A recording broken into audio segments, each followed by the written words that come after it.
அவருக்கு திராவிட இயக்கத்தை பத்தி வரலாறும் தெரியல, பார்ப்பனியத்தை பத்தியும் புரியல. இன்னும் சொல்ல போனா அவர் இன்னைக்கு என்ன செய்யறதுன்னு ஒரு குழம்பி போயிருக்காரு. ஒரு முதலமைச்சரா இருக்கிறோம், நமக்குன்னு ஒரு புரோட்டோகால் இருக்கு, ஒரு கட்சியினுடைய தலைவர், இப்படி விமர்சிக்கிறோம் என்ற ஒரு பொது அறிவு கூட. அன்வர் ராஜாவை போல ஒரு சுயநல கடந்தெடுத்த சுயநலவாதி யாருமே இருக்க மாட்டாங்க. திமுகவில் அதிமுகவில் இருந்து கழுதை குதிரை எது போனாலும் அவங்க திமுகவில் யாராவது அங்கிருந்து அடிப்படையில இருந்து வந்தவங்களுக்கு மரியாதை இருக்கா? இங்க இருந்து போனாலும் அங்க மரியாதை, அங்க இருக்கிறவனை லாயக்கு இல்லைன்னு அவங்கள முடிவு பண்ணி பொம்மைக்கு கீ கொடுத்தா பேசுற மாதிரி எழுதி கொடுத்தா பேசுற பொம்மை இது அவர்கிட்ட இருந்து இதை விட தரமான பேச்சு என்ன எதிர்பார்க்க முடியும்? முதல்ல இன்னைக்கு தமிழ்நாட்டுல ஒரு நிர்வாகம் நடத்துகின்ற துப்பு இருக்கா?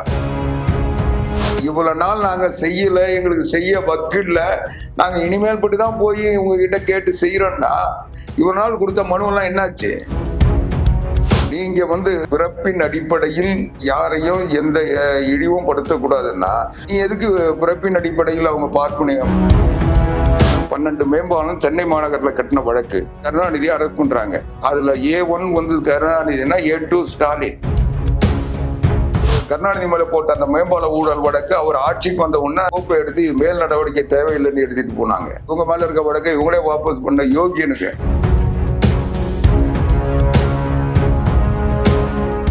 நியூஸ் ஸ்கொயர் தமிழ் நேயர்களுக்கு வணக்கம். இன்று நம்மோடு இணைந்திருப்பவர் அஇஅதிமுகவின் செய்தி தொடர்பாளர் திரு ஆவடிக்குமார் அவர்கள். வணக்கம் சார். வணக்கம் sir. Sir, Edappadi K Palaniswami அவர்களை பத்தி முதல்வர் ஸ்டாலின் அவர்கள் விமர்சிச்சிருக்காரு. அவர் அறிவிலின்னு சொல்லியிருக்காரு. பட்டா வழங்கக்கூடிய கூட்டத்துல இது தொடர்பாக விமர்சிச்சிருக்காரு. எப்படி பாக்குறீங்க சார்? இல்ல, அவருக்கு பாவம் யாராவது எழுதி கொடுத்துருப்பாங்க, அதனால அதை படிச்சிருப்பாரு. அதனுடைய பொருள் அவருக்கு தெரிஞ்சிருக்காது. ஒரு முதலமைச்சரா இருக்கிறோம், நமக்குன்னு ஒரு புரோட்டோகால் இருக்கு, ஒரு கட்சியினுடைய தலைவர், இப்படி விமர்சிக்கிறோம்ன்ற ஒரு பொது அறிவு கூட அவருக்கு இல்லைன்னு தான் நான் சொல்லுவேன். ரெண்டாவது, இன்னைக்கு எடப்பாடி பழனிசாமி அவர்கள் இந்த தமிழ்நாடு முழுக்க சுற்றுப்பயணம் போனதுக்கு பிறகு மக்களுடைய ஆதரவு திரண்டு போச்சு.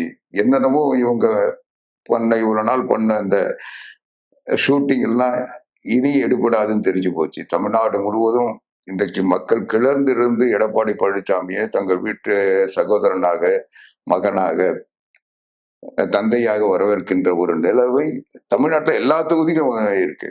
சார், அன்வர் ராஜா என்ன சொல்றாருன்னா, காசு கொடுத்து கூட்டத்தை சேர்க்கிறார் எடப்பாடி பழனிசாமி அப்படின்னு சொல்லி ஒரு குற்றச்சாட்டு தெரிவிக்கிறாரு சார். அன்வர் ராஜா இன்னைக்கு காசு வாங்காம அங்க போனாரான்னு முதல்ல பதில் சொல்லுங்க. அன்வர் ராஜாவை போல ஒரு சுயநல கடந்தெடுத்த சுயநலவாதி யாருமே இருக்க மாட்டாங்க. அவர் சொன்னதுல முதல்ல உறுதியா இருக்காருன்னு பாருங்க. இப்ப திமுகவுல எத்தனை நாள் இருக்கிறாரு, திமுகவுல இருக்கவங்களை எத்தனை நாள் ஏத்துக்கிறாரு, அங்க இருக்கிறவங்க இவரை எத்தனை நாள் ஏத்துக்கிறாங்கன்னு பாருங்க. சார், இலக்கிய அணி பொறுப்பு எல்லாம் கொடுத்திருக்காங்களே சார் திமுக. இங்க திமுகவில் அதிமுகவில் இருந்து கழுதை குதிரை எது போனாலும் அவங்க தூக்கி வச்சுட்டு, இன்னைக்கு திமுகவில் எத்தனை மந்திரிங்க அதிமுகவில் இருந்து போனவங்க? அதிமுகவில் இருந்து புரட்சி தலைவி அம்மா அவர்களால் வெளியேற்றப்பட்டவர்கள் அல்லது இங்க வாழ முடியாத வெளியே போனவங்க தானே அங்க இன்னைக்கு அந்த கட்சியை நடத்திட்டு இருக்காங்க, ஆட்சியை நடத்திட்டு இருக்காங்க. அதுல திமுகவுல யாராவது அங்கிருந்து அடிப்படையில இருந்து வந்தவங்களுக்கு மரியாதை இருக்கா? இங்க இருந்து போனாதான் அங்க மரியாதை, அங்க இருக்கிறவனை லாயக்கு இல்லைன்னு அவங்கள முடிவு பண்ணி அவங்க ஒதுக்கி வச்சிடுறாங்க. இங்க இருக்கிறவங்க போனவங்களை வச்சுட்டு வண்டி ஓட்டலான்னு பாக்குறாங்க. இது ஆளுங்கட்சியா இருக்கிறதுனால வண்டி ஓடும். இனி இந்த தேர்தலை சந்திக்கிட்டு அவங்களுடைய நிலைமை என்னன்னு பாருங்க. நீங்க அன்வர் ராஜாவை பொறுத்த வரைக்கும் இந்த கட்சிக்கு எப்பவுமே விசுவாசமா இருந்தவர் இல்லை, கட்சி தலைமைக்கு விசுவாசமா இருந்தவர் இல்லை. இந்த கட்சியால் பலம் பெற்றவர். தன்னுடைய பேச்சு திறமையை வச்சு இந்த கட்சியில புரட்சி தலைவர் எம்ஜிஆர் அவர் மண்டப யூனியன் சேர்மனா இருந்த காலத்துல இருந்து அவருடைய ஒரு சிறுபான்மை சமுதாயத்தை சார்ந்த ஒரு தலைவராக அவர் உருவாக்க முயற்சி பண்ணாங்க. ஆனா இந்த கட்சிக்கு அவர் எப்பவுமே விசுவாசமா இருந்தது இல்லை. அவர் தனக்கும் தன்னுடைய குடும்பத்திற்கும் அவருடைய வீட்டுல இருக்கவங்க எல்லாம் கொண்டு போய் கவுன்சிலர் நிக்க வச்சு 12 ஓட்டு 13 ஓட்டு வாங்கி அசிங்கப்பட்ட காட்சிகள் எல்லாம் ராமநாதபுரத்துல பார்த்திருக்காங்க. அதனால அவருடைய நிழல் கூட அவர் பின்னால வராது. சார், இப்ப முதல்வர் அவர்கள் பொருளாதார வளர்ச்சியில திமுக அரசால தமிழ்நாடு மேம்பட்டு இருக்கு அப்படின்னு சொல்லி இரட்டை இலக்கத்தை நோக்கி போயிருக்குன்னு சொல்றாரு. அது விமர்சிக்கிற விதமா இபிஎஸ் அவர்கள் பேசும்பொழுது அவர் அறிவிலின்னு சொல்றாரு. அது எந்த அளவுக்கு ஒரு தாக்கத்தை ஏற்படுத்தும்னு நினைக்கிறீங்க? இல்ல அது தாக்கத்தை ஒரு பொம்மை தமிழ்நாட்டினுடைய முதலமைச்சரா இருக்க சொல்ல அந்த பொம்மைக்கு கீ கொடுத்தா வந்து பேசுற மாதிரி எழுதி கொடுத்தா பேசுற பொம்மை இது. இது அவர்கிட்ட இருந்து இதை விட தரமான பேச்சு என்ன எதிர்பார்க்க முடியும்? அவருக்கு முதல்ல இன்னைக்கு தமிழ்நாட்டுல வந்து ஒரு நிர்வாகம் நடத்துகின்ற துப்பு இருக்கா? சரியா தானே சார் நடக்குது. என்ன சரியா நடக்குது சார்? தமிழ்நாட்டுல எல்லா வளர்ச்சி குறியீடுகளும் சரியா இருக்கு அப்படின்னு சொல்லப்படுது. அது இவரா எழுதி இவரா வந்து ஷூட்டிங் நடத்த வேண்டியது, இவரா வந்து இவரை பாராட்டிக்க வேண்டியது, இவருக்கு ஜால்ரா தட்டத்துக்கு 4 பேரை கூப்பிட்டு பக்கத்துல உட்கார வைக்க வேண்டியது. எந்த எந்த புள்ளி விவரத்தை இவர் வந்து அனைத்து இந்திய அண்ணா திராவிட முன்னேற்ற கழகம் ஆளுகின்ற பொறுப்புல இருந்த போது அண்ணன் எடப்பாடியார் முதலமைச்சர் இருந்த காலத்துல உள்ளாட்சித்துறையிலிருந்து மருத்துவத்துறையிலிருந்து ஏறத்தாழ 250க்கு மேற்பட்ட விருதுகள் மத்திய அரசு கிட்ட இருந்து வாங்கினாங்க. இவங்க என்ன ஒரு விருது வாங்கினாங்களா? சார், தமிழ்நாடே ஓர் அணியில இருக்கு திமுகவுக்காக. தமிழ்நாடு ஓர் அணி இருந்தா ஏன் வீடு வீடுக்கு போய் அசிங்கப்பட்டு இருக்கீங்க? ஏன் போய் அவங்க கிட்ட வந்து போன் நம்பர் வாங்குறீங்க? ஏன் போய் ஓடிபி நம்பர் வாங்கி கோர்ட்டு குட்டு வாங்கிட்டு இன்னைக்கு அசிங்கப்பட்டு நிக்கிறீங்க? சார், கோர்ட் வந்து அதிமுக தலையில தானே கொட்டிருக்குன்னு பார்க்க முடியுது. ஏன்னா சி.வி. சண்முகம் அவர்கள் முறையிட்டதுக்கு மேல்முறையீடு போனதுனால 10 லட்சம் அபராதம் விதிச்சிருக்காங்க சார். அது வந்து கோர்ட்டினுடைய நடைமுறையை நான் விமர்சிக்கவோ அதை பத்தி தீர்ப்பு பத்தி கருத்து சொல்லவோ நான் விரும்பல, அது வேற. ஆனால் இதுல ஒரு பெரிய ரகசியத்தை நீங்க திமுக வசதியா மறந்துட்டாங்க. முதலமைச்சர் படத்தை வைக்கிறதுல ஒன்றும் தவறு இல்லைன்னு சொல்லி அதை சட்டம் அனுமதிக்குது. முதலமைச்சர் அவர் ஆட்சி நடக்க சொல்ல முதலமைச்சர் பேரையோ படத்தையோ வைக்கிறதுல உச்ச நீதிமன்றம் ஒன்றும் தடை பண்ணல அப்படின்னு சொல்லியிருக்காங்க. அதுதான் அவங்க சொன்னாங்களே ஒழிய திட்டங்களுக்கு அவங்க பேரை வைக்கலாம். இது என்ன திட்டமா? இது இன்னைக்கு ஸ்டாலின் கொண்டு வந்து திட்டமா? ரெண்டாவது, இதுல ஒரு பெரிய தீர்ப்பு கிடைச்சிருக்கு. இதுல வந்து ஸ்டாலின் அவங்க அப்பா படத்தை வைக்க முடியாது. நேற்று வரைக்கும் அவங்க எல்லாத்துலயும் அவங்க அப்பா படத்தை வச்சிருந்தாருல்ல, இப்ப இனிமே வைக்க சொல்லுங்க. அப்ப அந்த தீர்ப்புல கிடைச்ச சார், முக்கியமான விஷயம் என்னன்னா முதல்வர் பெயர்ல திட்டம் இருக்கக்கூடாது அப்படின்னு சொல்லிதான் அதிமுக முறையிடுங்க. உயர் நீதிமன்றத்துல முறையிட்டீங்க, அதுக்கப்புறம் மேல்முறையீடு போயிருக்கீங்க. இப்பவும் நான் சொல்றேன், நீதிமன்றத்தை நான் விமர்சிக்கிறேன், அதை பத்தி நான் கருத்து சொல்லல. ஆனால் அதே சமயம் இது வந்து ஒரு திட்டமே இல்லைன்னு சொல்றேன். நீங்க இப்ப இந்த உங்களோட ஸ்டாலின் தானே சொல்றீங்க, நீங்க அது என்ன திட்டமா? சத்துணவு திட்டம்னா எல்லாருக்கும் சாப்பாடு போட்டாங்க, மத்திய நேரத்துல சத்துணவு போட்டாங்க, அது ஒரு திட்டம். தாலிக்கு தங்கன்னா அது ஒரு திட்டம். அம்மா மினி கிளினிக்னா அது 2000 மினி கிளினிக் திறந்து ஒரு டாக்டர், ஒரு நர்ஸ், ஒரு பணியாளர் வச்சு காலையில இருந்து மாலை வரைக்கும் அங்க இருந்து மருத்துவம் பார்த்தாங்க, அது ஒரு திட்டம். இது என்ன திட்டம் நீங்க சொல்றது? சொல்லுங்க. நீங்க தானே சொன்னீங்க. நீங்க சொன்ன திட்டம் என்ன திட்டம் சொல்லுங்க சார். நான் முதல்வன்னு ஒரு திட்டம் இருக்கு, அதெல்லாம் விடுங்க. இந்த திட்டம் உங்களுடன் ஸ்டாலின் என்ன திட்டம் அது? அதனால என்ன செய்ய போறாங்க சொல்லுங்க. என்ன திட்டம்? ஏதாவது நிதி ஒதுக்கீடு செஞ்சு ஏதாவது இதை சாதனை இதை வந்து செய்ய போறோம் எல்லாருக்கும் வந்து இதனால தமிழ்நாட்டில் இருக்கிற எல்லாருக்கும் வந்து நாங்க வீட்டுக்கு போய் அவங்களுக்கு குடிநீர் கொண்டு கொடுக்க போறோம்னு சொல்றாங்களா? இல்ல என்ன திட்டம் சார்? ஹெல்த் செக்அப்ல இருந்து எல்லாமே இருக்கு. ஹெல்த் செக்அப் வேறங்க, இந்த திட்டத்துல அது இல்ல. என்னவோ 46 வகையான குறைகளுக்கு தீர்வு காண்றேன். இதெல்லாம் செய்ய வேண்டியது யாரு? ஒரு அரசாங்கம் அதனுடைய நிர்வாகம் சரியா இருந்தா இத்தனை நாள் செஞ்சிருக்கணும்ல. நீங்க ஒரு அரசாங்கமே தேடி வீடு நோக்கி போகுது. அதுதாங்க நான் கேட்கறது. நீங்க வந்து ஒரு திட்டம் புதுசா அமுல்படுத்தி அதுக்காக வீடு தேடி போனீங்கன்னா அதை நான் பாராட்டுறேன். ஆனா இவ்வளவு நாள் நாங்க செய்யல, எங்களுக்கு செய்ய வக்கில்ல, நாங்க இனிமேல் பட்டுதான் போய் உங்ககிட்ட கேட்டு செய்யறோம்னா இவ்வளவு நாள் கொடுத்த மனு எல்லாம் என்னாச்சு? இவ்வளவு நாள் வச்ச கோரிக்கையெல்லாம் என்னாச்சு? ஸ்டாலின் வந்து எதிர்கட்சி தலைவராக இருக்க சொல்ல பொட்டிப்பார், அவைப்பார், போட்டுப்பார், இதுல நான் பாக்கெட்ல வச்சிருக்கேன் பாருன்னாரு. அது என்னாச்சு? நீங்க அதெல்லாம் அதிகாரிகள் இவ்வளவு நாள் செயல்படுத்தி இருந்தாங்கன்னா இப்ப ஏன் அந்த குறைபாடு இருக்கு? நீங்க அந்த திட்டமே நீங்க இந்த ஆட்சி செயல்படலன்றதுக்கு அதை விட என்ன சாட்சி இருக்கு? சரி, அப்ப கூட இது திட்டமா? ஒரு அரசாங்கத்தினுடைய கடமை, ஒரு அரசு அலுவலகம் இருக்குன்னா எதுக்கு இருக்கு? ஒரு தாசில்தார் ஆபீஸ்னா எதுக்கு இருக்கு? இந்த பட்டா கொடுக்கறது, வருவாய் சான்றிதழ் கொடுக்கறது, இதுதானே. அதை கூட ஆன்லைன்ல கொடுக்கறதா சொல்றீங்க. சேவை மையத்திலே வாங்கலாம் இந்த சொல்றீங்க. மாதிரி இதுல இருக்கக்கூடிய லேப்சஸ் எல்லாம் வந்து Lapse- குறை தீர்க்கிறதுக்கான ஒரு அப்போ முக்கியமான திட்டமா இதை பார்க்கலாம். அதுதான் அந்த குறை ஏன் வருது? அரசு ஒழுங்கா நிர்வாகம் செயல்படலன்னா தான் அது குறை வரும். சார், பல்லாயிரக்கணக்கான அப்ளிகேஷன்கள் இருக்கலாம். ஏங்க, அதை fill பண்றதுக்கான ஏங்க பல்லாயிரக்கணக்கான அப்ளிகேஷன் எப்படிங்க வரும்? இப்ப நீங்க வந்து உங்களுக்கு உரியதை நீங்க கேக்குறீங்க, அவங்க அதை சரி பார்த்து கொடுத்துட்டாங்கன்னா 1-2 தவறு நடந்தா அதுக்கு மேல இருக்க அதிகாரிகள் அதை வந்து சரி பார்ப்பாங்க, அல்லது நீதிமன்றத்துக்கு போய் அவங்க சரி பார்த்துட்டு போயிடுவாங்க. ஏன் தேக்கம் வருது? பணியாளர்கள் இல்ல. நீங்க வந்து பணியாளர்கள் இல்லைன்னா தேக்கம் வரும். அந்த வாங்கி போட்டு அந்த செக்ஷன்ல ஆள் இல்லப்பா அப்படின்னு வச்சிருப்பாங்க. நீங்க என்ன பணியாளர்களை இப்ப நியமிச்சீங்களா? சார், இந்த மாதிரியான பணிகள் எல்லாம் ஏற்கனவே தேக்கத்துல இருந்திருக்கலாம்ல அதிமுக ஆட்சியில கூட. இல்லைங்க, அண்ணா திராவிட முன்னேற்ற கழக அரசுல அதிகாரிகள் செயல்பட்டாங்க. அந்த திட்டங்கள் அறிவிக்கும் போது அதுக்கு தனியா பணியாளர்கள் நியமிச்சு அவங்க அந்த திட்டத்தை செயல்படுத்தினாங்க. அதுக்கு நிதி ஒதுக்கீடு செய்யப்பட்டது. அதுக்கு ஒரு அலுவலகத்தை உருவாக்குனாங்க. நீங்க எதுவுமே இல்லாம நான் வீட்டாண்ட போய் மனு வாங்கி அங்கேயே எழுதி ஆர்டர் போட்டுருவாங்களா? எந்த அதிகாரியாவது ஆன் த ஸ்பாட் ஆர்டர் போட முடியுமா?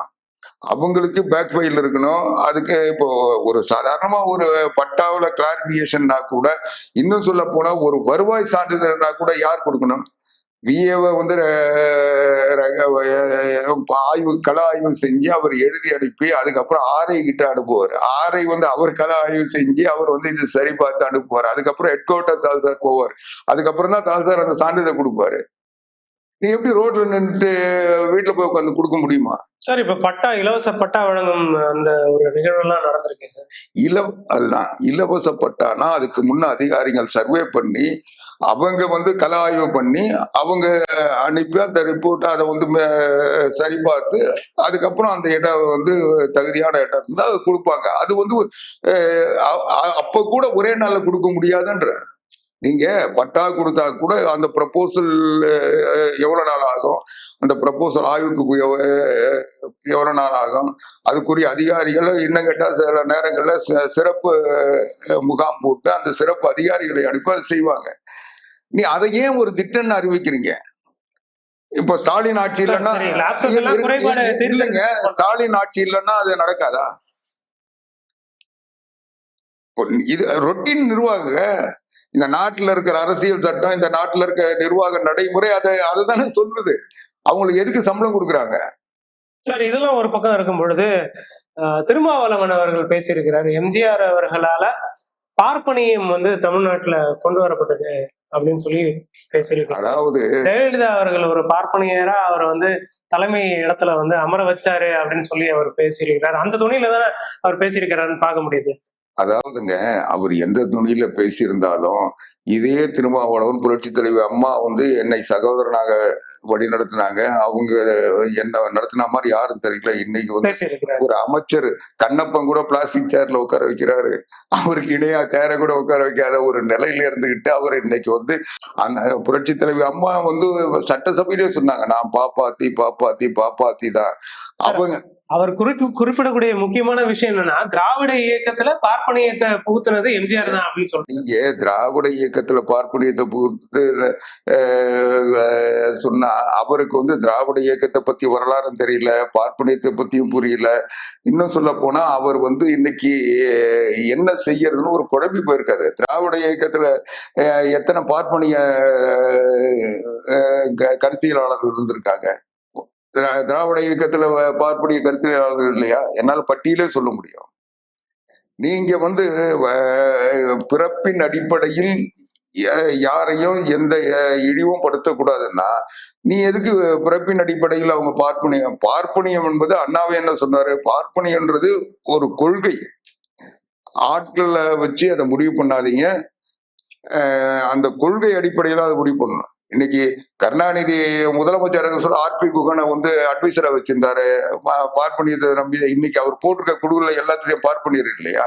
சரி, இதுல இன்னொரு முக்கியமான விஷயம் என்னன்னா, அவர் என்ன சொல்றாருன்னா, காங்கிரஸும் பாஜகவும் வராம தமிழ்நாட்டுல வேறுன்றாம இருக்கிறதுக்கான முக்கியமான காரணமா எம்ஜிஆர் இருந்தாருன்னு சொல்றாரு. ஆனா வந்து பின்னாடி இப்போ பார்ப்பனிய சக்திகளை வந்து திராவிட இயக்கத்துல புகுத்திட்டாரு எம்ஜிஆர் அப்படின்னு தானே சொல்றாரு. இங்க பார்ப்பனிய சக்திகளை புகுத்திட்டாரா புகுத்தலையான்றது இன்னைக்கு பொருள் இல்லை. பார்ப்பனியம் நாட்டுல இருக்கான்றதுதான் பிரச்சனை. நீங்க பிறப்பால் ஒருத்தரை வந்து பார்ப்பனன்றதோ மற்ற சமுதாயத்தை சார்ந்தவர்ன்றதோ அவர்களுடைய நடத்தையால் பார்க்கணுமே ஒழிய அவர் பிறப்பை வச்சு நம்ம எந்த முடிவு எடுக்கும். அம்மாவே அதுதான் சொன்னாங்க, நான் பார்ப்பாத்தி தான். ஆனா அவங்க அதே அந்த பார்ப்பனர்களாக பிறந்தவர்களுக்கு எதிராக எவ்வளவு கடுமையான நடவடிக்கைகள் எடுத்தாங்க, நினைச்சு பார்க்க முடியாதெல்லாம் செஞ்சாங்கல்ல. அன்னைக்கு வந்து அவங்க இது அதே புரட்சி தலைவர் எம்ஜிஆர் தான் தந்தை பெரியாருக்கு நூற்றாண்டு விழா எடுத்தவர். இன்னைக்கு தமிழ்நாடு முழுவதும் இருக்கின்ற அந்த நூற்றாண்டு நினைவு தூண்கள் யார்? புரட்சி தலைவர் எம்ஜிஆர் உருவாக்குனது. அந்த புரட்சி தலைவர் எம்ஜிஆர் தான் இன்னைக்கு ஒரு பேசுறாருல, தொல் திருமாவளவன் அவங்க அப்பா பேரை மாத்தி வச்சிருக்காருல்ல, இன்ஷியல் மாத்தி இருக்காருல்ல. அந்த தமிழை மாத்தினது புரட்சி தலைவர் எம்ஜிஆர். அன்னைக்கு லை நை இதெல்லாம் இருந்ததெல்லாம் நீக்கிட்டு பெரியார் எடுத்த கொண்டு வந்த ஒரு புரட்சி தலைவர் எம்ஜிஆர். சார், இதை ஏன் கம்பேர் பண்றாரு அப்படின்ற ஒரு பக்கம் பார்க்கும்போது என்னன்னா, எம்ஜிஆர் அவர்கள் மேல வந்து ஒரு கமிஷன், விசாரணை கமிஷன் வைக்கப்பட்டது, எஸ்கே கமிஷன் சொல்லிட்டு. அந்த கமிஷன் வந்து எம்ஜிஆர் அவர்கள் மறைவுக்கு பின்னாக அவர் 5 கோடி ரூபாய் ஊழல் பண்ணியிருக்காரு அப்படின்னு சொல்லிட்டு ப்ரூவ் பண்ணியிருக்காங்க அப்படின்னு வந்திருந்தது அப்படின்னு சொல்றாரு. ஜெயலலிதா அவர்களுமே கிட்டத்தட்ட இந்த சொத்து குவிப்பு வழக்குல வந்து அவங்கள A1 சொல்லியிருந்தாங்க அப்படின்லாம் சொல்லி விமர்சனம் செஞ்சிருக்காரு. அதுதாங்க இவரை ஸ்டாலினை திருப்திப்படுத்துறதுக்காக, இவர் வந்து ஸ்டாலின் காலடியில் விழுந்து கிடக்கிறாருன்றதை காட்டுறதுக்காக, அவருடைய கட்சிக்கு அவருக்கு பின்னால இருக்கிறவங்க எல்லாம் நம்பணுன்றதுக்காக புரட்சி தலைவரையும் புரட்சி தலைவி அம்மாவையும் விமர்சனம் பண்றாரு. இவருக்கு தைரியம் இருந்திருந்தா அவங்க உயிரோடு இருந்த காலகட்டத்துல அதை பேசியிருக்கல. அததான் சொல்றாரு, அவங்க உயிரோட இருந்த காலகட்டத்துல அவங்களுக்கு எதிராக தீர்ப்பு வரல, அப்போ அவங்கள வந்து காத்தது யாரு அப்படின்னு சொல்லி கேட்கிறாரு. எப்பயுமே கருணாநிதி அவர்களை வந்து தொடர்ச்சியா குற்றச்சாட்டு தெரிவிக்கிறாங்க. நான் இப்ப சொல்றேன், செய்தவர் கருணாநிதி இல்ல திருமாவளவன் உண்மையிலேயே ஒரு தெளிவானவர் இருந்தா, நான் அனைத்து இந்திய அண்ணா திராவிட முன்னேற்ற கழகத்தின் தொண்டன் ஆவடி குமார் சொல்றேன், கருணாநிதி மேல சிபிஐ வழக்கு இருந்தது. 1/74 சிபிஐ கோர்ட்ல 2 வழக்கு, பூச்சி மருந்து ஊழல், கோதுமை பேர ஊழல், 2 வழக்கம் சென்னை சிபிஐ கோர்ட்ல நடந்தது. இல்ல தெளிவா கடந்து போயிடுறாங்க. எம்ஜிஆர் அவர்களே ஜெயலலிதா அவர்களே யாரும் யோசிக்கிறது இல்ல. இத கேளுங்க, கருணாநிதியுடைய யோகியதைய சொல்றேன். கருணாநிதி மேல வழக்கு இருந்தது. கருணாநிதி வழக்கு, அந்த வழக்கு விசாரணைக்கு வந்தது. விசாரணைக்கு வர சொல்ல கருணாநிதியுடைய வழக்கறிஞர் அப்ப ஜனதா கட்சியினுடைய சார்ந்த சாந்தி பூஷன் அந்த வழக்கு நடத்துறாரு. அந்த வழக்கு நடத்துற சொல்ல ஜனதா கட்சியில இவர் சேர்ந்து மத்திய அரசுல ஜனதா கட்சி ஆட்சிக்கு வந்தது. மொரார்ஜி தேசாய் இந்தியாவினுடைய பிரதமர் ஆயிடுறாரு.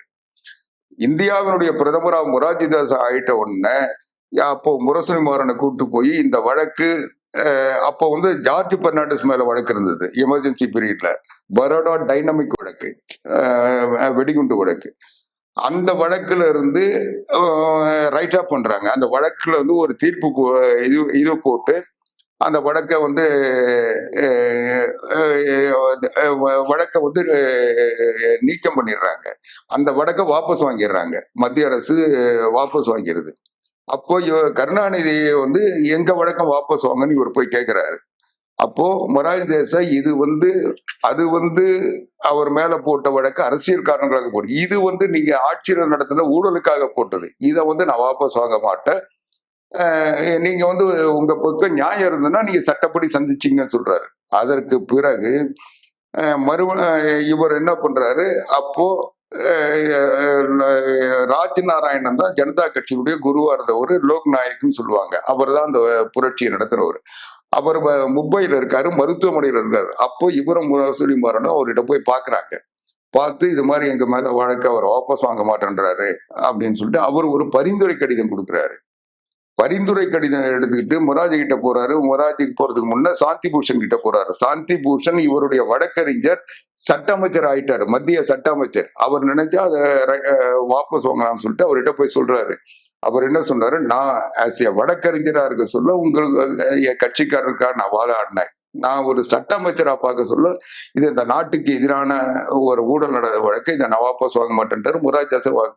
அதுக்கு பிறகு கடைசி வரைக்கும் ஜனதா கட்சி ஆட்சியில வாபஸ் வாங்கல. அதுக்கு பிறகு இந்திரா காந்தி காலில் போய் விழுந்து நேருவின் மகளே வருக நிலையான ஆட்சி தருகன்னு சொல்லி இந்திரா காந்தி பிரதமர் ஆனதுக்கு பிறகு அந்த வழக்கு வாபஸ் வாங்கப்பட்டது. 2 வழக்கம். கேஸ வந்து இவர் நடத்தி இருந்தாருன்னா அன்னைக்கே போயிருப்பாரு. சரி, அது அவ்வளவு அந்த வழக்க வாபஸ் வாங்கினது மட்டும் இல்ல. இன்னைக்கு கருணாநிதியை அம்மா ஆட்சியில் அரெஸ்ட் பண்ணாங்க, ஞாபகம் இருக்குங்களா? அப்போ என்ன வழக்கு? மேம்பாலம் கட்டின 12 மேம்பாலம் சென்னை மாநகரத்துல கட்டின வழக்கு. அந்த வழக்குல வந்து கருணாநிதியை அரெஸ்ட் பண்றாங்க. அந்த புகார் தந்தது யாரு? சென்னை மாநகராட்சி ஆணையாளர். அந்த வழக்குல தான் விசாரணைக்கு அவரை கூப்பிடுறாங்க. அப்போ இது ஒண்ணு பண்ணாரு. அதுல A1 வந்து கருணாநிதினா, A2 ஸ்டாலின். அந்த வழக்குல நீங்க பாத்தீங்கன்னா டிஆர் பாலு வந்திருப்பாரு, முரசொலி மாறன் வந்திருப்பாரு, கனிமொழி வந்து சிறைவாசல்ல கூட காத்திருந்தாங்க. ஆனா ஸ்டாலின் எங்க இருந்தாரு?